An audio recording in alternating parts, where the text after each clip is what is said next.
Assalamualaikum warahmatullahi wabarakatuh, Buya. Saya hamba Allah, mohon pencerahannya dari Buya. Bagaimana cara menasehati istri saya agar selalu berhijab?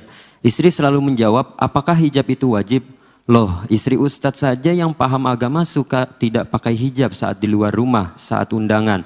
Keluar jauh baru pakai hijab. Jadi ya istri ikut-ikutan seperti itu. Bagaimana menurut Buya cara memberikan penjelasan pada istri hamba?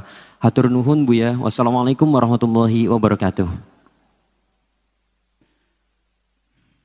Mengingatkan orang yang salah itu, yang pertama dan utama harus kita faham bahwasanya dia adalah manusia yang punya pikiran, punya hati. Kalau kita hanya menasihati atas dasar akalnya saja, enggak cool. Karena bisa saja akalnya faham, tapi hatinya enggak senang, enggak bisa nerima. Maka ini harus kita perhatikan. Jangan sampai hanya nasihati saja.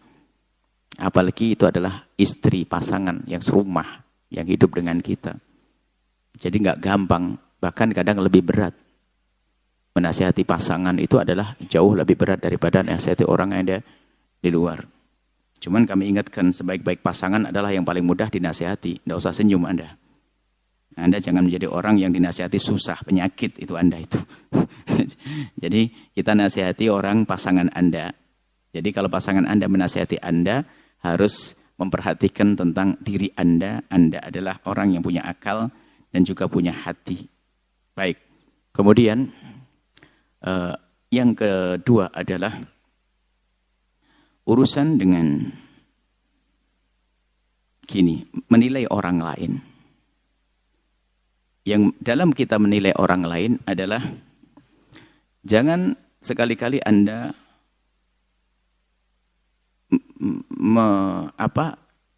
jangan ada kaidah dalam hati Anda, biarpun tidak Anda ucapkan, menjadikan bahwasanya istri kiai, anak kiai itu harus maksum terbebas dari dosa.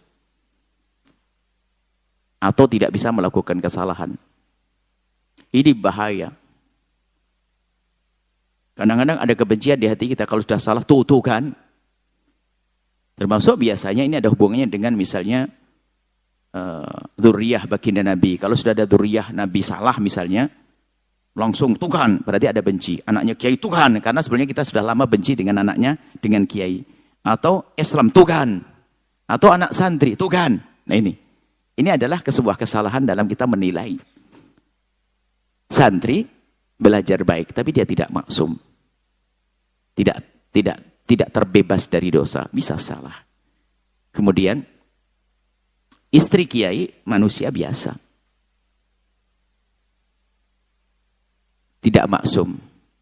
Bisa saja melakukan salah. Anak kiai pun juga demikian. Maka ini perlu kita husnudon. Jika Anda menemukan anaknya kiai misalnya, kok dia belum mengenakan hijab? Hijab jelas. Hijab maknanya apa? Bentar. Hijab di situ adalah istilah. Hijab, jilbab itu masalah. Kita jangan suka meributkan masalah istilah. Ada orang pakai hijab, bukan hijab ini jilbab. Sudah, jangan meributkan masalah istilah. Yang dimaksud hijab di sini adalah juga jilbab menurut sebagian yang lain, atau kerudung untuk yang lainnya, atau terserah. Atau dulu adalah minang. Nah, orang Jawa itu kalau ingin pakai kerudung waktu sekolah namanya minangan. Itu diambil dari tradisi orang Minang yang sangat berpegang kepada agama. Minangkabau. Jadi minangan. Saya masih ingat di kampung kami kalau dulu tuh ke sekolah kan pakai jilbab itu kan jarang sekali. Jadi kalau hari Jumat semuanya pakai minang. Minang adalah Minang. Gayanya orang Minang, menutup aurat. Berbangga jadi orang yang hidup dalam tradisi yang menggunakan nutup aurat. Tradisi orang Minang, Minangkabau. Baik. Kemudian jadi ada orang yang Anda kalau Anda melihat anaknya kiai tiba-tiba belum mengenakan kerudung dan sebagainya. Kerudung adalah wajib, sudah jelas. Tidak usah menutup. Maksudnya namanya hijab itu menutup aurat. Sekujur tubuh Anda. Pembahasannya sekujur tubuh Anda. Wahai wanita yang solehah. Di depan orang yang bukan mahram Anda. Ajnabi, pembantu dan seterusnya. Orang luar. Kecuali wajah dan telapak tangan. Menurut sebagian kecil para ulama. Sebagian ulama mengatakan sekujur tubuh. Termasuk wajah dan telapak tangan. Tapi selagi masih ada peluang, Anda pun yang ingin membuka wajahnya, ada yang diikuti para ulama. yang ingin membuka wajahnya dan telapak tangannya adalah ada pendapat ulama juga yang mengatakan bahasanya aurat wanita adalah di depan kaum ajnabi orang lain adalah sekujur tubuhnya kecuali wajah dan telapak tangan. Adapun pendapat yang dikukuhkan dalam madhab kita Imam Syafi'i adalah sekujur tubuhnya. Maka di sini harus Anda punya pemahaman bahwa yang pakai cadar pun adalah dia benar. Yang jadi masalah sekarang itu yang dia cadar yang benar malah direndahkan. Sok dan sebagainya. Pakai baju panjang dibikin sok dan sebagainya. Kalau kita menilai orang dengan benci itu repot. Saya tidak paksa anak-anak santri pakai cadar. Cuman kalau dia pakai cadar jempol lebih bagus tentunya. Jamaah Anda tidak harus pakai cadar. Tapi kalau Anda rindu atau Anda berkenan dengan diri Anda pakai cadar, hal yang bagus. Yang repot ini budaya merendahkan. Merendahkan orang pakai cadar. Duh. Orang sudah memangkas kerinduannya untuk ditonton orang, kok malah direndahkan. Orang pakai cadar paling tidak bisa memastikan, saya tidak pengen wajahku dilihat oleh orang. Bibirku tidak dilihat, hidungku tidak. Pakai cadar. Nah, maka di sisi lain pun juga, yang pakai cadar jangan merendahkan. Yang belum pakai cadar asalkan sudah menutup aurat, tampak wajahnya. Cuman kadang kesombongan orang pakai cadar juga. Hanya karena pemahamannya tadi yang sempit tadi itu. Wah, ini neraka semuanya itu. Apalagi nanti langsung ke arah kiai apaan itu. Nah, ini sudah berlebihan yang demikian itu. Maka yang harus kita pahami bahwa selain itu, misalnya mohon maaf jika ada yang membuka kepalanya. Kalau tadi mengatakan bahasanya anaknya kiai pakai kerudung atau istri kiai pakai kerudung kalau lagi kondangan pergi jauh, kalau di rumah buka. Makanya istri saya ikut-ikutan. Ini juga pendidikan bagi siapapun ya. Untuk bersuri toladan itu harus jelas dong. Tapi ingat, kalau ada seorang anak kiai atau istri kiai yang begitu, itu jangan serta-merta Anda salahkan kiainya. Bisa jadi sang kiai itu sudah menasihati siang dan malam. Cuman belum tembus karena faktor kedekatan. Bisa jadi dia dinasehati atau target. Ada anaknya susah banget. Akhirnya ngomong, "Biar bah, nanti saya pakai kerudung kalau sudah nikah." Belum nikah misalnya. Biarpun salah pakai kerudung aja nunggu nikah kan. Artinya apa? Juga jangan Anda langsung merendahkan sang ustadz yang ternyata istrinya belum pakai kerudung atau belum pakai jilbab. Anda tidak boleh juga merendahkan sang ustadz. Bisa jadi ustadz itu juga sudah nasihati. Sudah nasihati. Cuman belum cool. Kita harus menata hati semuanya. Karena kita itu gampang. Ada kebencian dengan orang yang pakai baju panjang. Dia pikir, wah kayak syar'i banget. Wah syar'i banget. Loh, kenapa sih harus pakai ngomong syar'i banget? Sudah syar'i kan? Anda pakai baju yang, mohon maaf, yang menutupi lekuk-lekuk tubuh Anda, wahai wanita. Dengan kerudung yang panjang. Apakah sampai pinggul atau lebih bawah lagi? Ya nggak perlu direndahkan. Itu termasuk bagian baju syar'i kok. Nah, tidak perlu merendahkan kita. Gaya merendahkan ini sudah menjadi satu budaya yang jelek. Kalau Anda cukup, yang penting kerudung Anda menutupi bagian dada Anda, itu juga bagiannya. Itu sah kok.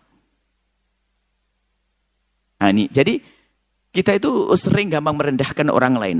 Emosi dengan melihat dengan kebencian. Itu bahaya sekali. Saya ini panjang karena masalahnya kompleks banget sini. Nah, kemudian ya, Anda tidak boleh merendahkan kiainya kalau ternyata istrinya masih buka kerudung dan sebagainya. Kalau masalah hukum kewajiban menutup kepala, rambut itu sudah sepakati 4 madhab. Kalau Anda belajar fikih dimanapun sudah jelas. Pembicaraan tentang aurat. Dan fikih paling ringan pun ada aurat di dalam sholat, aurat di luar sholat. Bagaimana ulama mengatakan aurat di luar sholat? Sudah sangat jelas. Bicara tentang hadis, Qur'annya sudah sangat jelas. Tinggal kita menerapkan saja. Tanpa memperdebatkan lagi. Tidak perlu memperdebatkan lagi masalah ini. Baik. Kemudian, nah, hal lain yang harus Anda perhatikan bahasanya, kalau Anda ingin, makanya berguru Imam Ibnu Hajar, Imam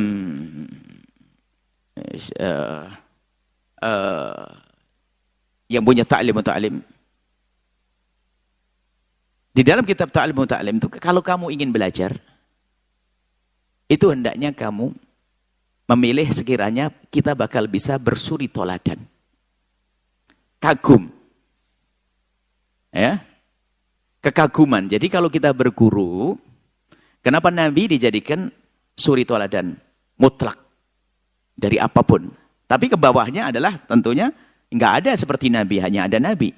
Cuman ada orang yang sangat dekat kepada baginda Nabi. Mulai dari tutur katanya, perilakunya, menjaganya ada. Maka disitulah kita perlu. Maka di saat kita mengidolakan atau kita menyambungkan anak kita, istri kita kepada orang yang dia sebetulnya sangat islami, cuman ada sisi lain, misalnya dia sebetulnya mungkin seorang yang pemikir agama atau mungkin seorang tokoh, tapi di sisi lain adalah urusan masalah menutup aurat kurang perhatian. Kalau kita dekatkan anak-anak kita dengan orang semacam ini, tentu nanti pada akhirnya bisa saja ngambil sisi negatifnya ini. Padahal orang cerdas gak begitu, ambil kebaikannya saja tanpa ngambil negatifnya. Cuman hawa nafsu kita itu suka ngambil negatifnya. Ini masalah panjang. Kita tidak pengen ada yang terlukai sebetulnya. Harapan kami adalah yang mendengar suara ini. Jadi adik-adikku yang tercinta yang tidak pakai kerudung, pakai jilbab, hari ini akan pakai jilbab setelah ini. Yang di rumahnya, suami yang punya istri, insya Allah setelah ini. Karena itu keindahan, itu adalah syariat Nabi SAW. Makanya, bagi yang sudah pakai jilbab, pakai kerudung, merendahkan yang tidak pakai kerudung pun salah. Anda yang sudah pakai jilbab, Anda yang sudah pakai hijab, Anda yang sudah pakai kerudung rapi, lalu merendahkan saudari-saudari yang belum pakai kerudung, nggak boleh. Merendahkan, itu kesombongan dalam diri Anda. Yang ada, yang boleh apa? Anda penuh kasih, mendoakan mereka. Merendahkan bukan akhlak mulia. Lihat, yang pakai jilbab pun, yang pakai cadar pun, kalau merendahkan jadi jelek. Apalagi yang tidak pakai cadar, tidak pakai kerudung, tidak pakai hijab. Merendahkan yang berhijab. Loh bagaimana orang ini? Sudah begitu akan mengatakan, yang penting kan hatinya. Apakah tidak sadar ngomong begitu telah merendahkan orang lain? Yang penting kan hatinya. Jadi yang pakai kerudung ini hatinya jelek semuanya. Makanya harus pakai kerudung. Ini kan bahaya sebetulnya. Tanpa disadari. Sebetulnya pokoknya kalau orang ngomong dengan gaya kesombongan pasti kepleset dia. Dia nggak mau pakai kerudung. Tapi bahasanya Pak, nggak penting kerudung. Yang penting hati. Waduh. Jadi Siti Fatimah itu hatinya jelek. Makanya harus pakai rapat sekali auratnya. Ini kan bahaya. Cukuplah kalau Anda belum pakai kerudung. Kalau orang pakai kerudung hargai biasa. Kalau Anda belum pakai kerudung, minta Allah jadikan aku bisa berkerudung dengan mudah. Kalau ternyata dia salah pemikiran, tidak meyakini kerudung wajib, jangan merendahkan, Kong. Kita tidak boleh merendahkan. Kalau ternyata Anda ketemu orang bule di Eropa sana, dia pakai baju begitu, memang agamanya begitu, Anda tidak boleh merendahkan. Yaci maki Allah, nggak boleh. Merendahkan orang pakai celana pendek pun nggak boleh. Kita bagaimana? Ini merendahkan orang yang pakai kerudung. Wahai saudari-saudariku yang Anda belum pakai kerudung, bagaimana Anda akan merendahkan orang yang pakai kerudung dengan bahasa congkak? Yang penting hati. Yang penting hati. Hatimu memang baik berarti ya Masya Allah. Hatimu istimewa. Orang mengatakan hatinya baik pun bermasalah. Yang ada adalah ketawaduan. Bahkan mungkin yang pakai kerudung, pakai cadar pun berkata, aku pakai cadar di dalam jasadku. Tapi hatiku belum bercadar. Dia menyadari nggak boleh nunjuk orang lain. Dirinya. Aku memang sudah pakai cadar. Tapi hatiku kok masih kotor begitu. Jangan mengatakan, cadar tok di badannya. Hatinya nggak benar. Hebat banget tahu hatinya orang. Jadi permasalahan kita, permasalahan kebencian. Kedengkian menjadikan musibah. Baik. Kemudian bagaimana nasihat Anda kepada istri Anda? Nasihat yang lembut, yang indah. Baru kita masuk bab nasihat. Tidak bisa Anda menasihati di saat dia salah.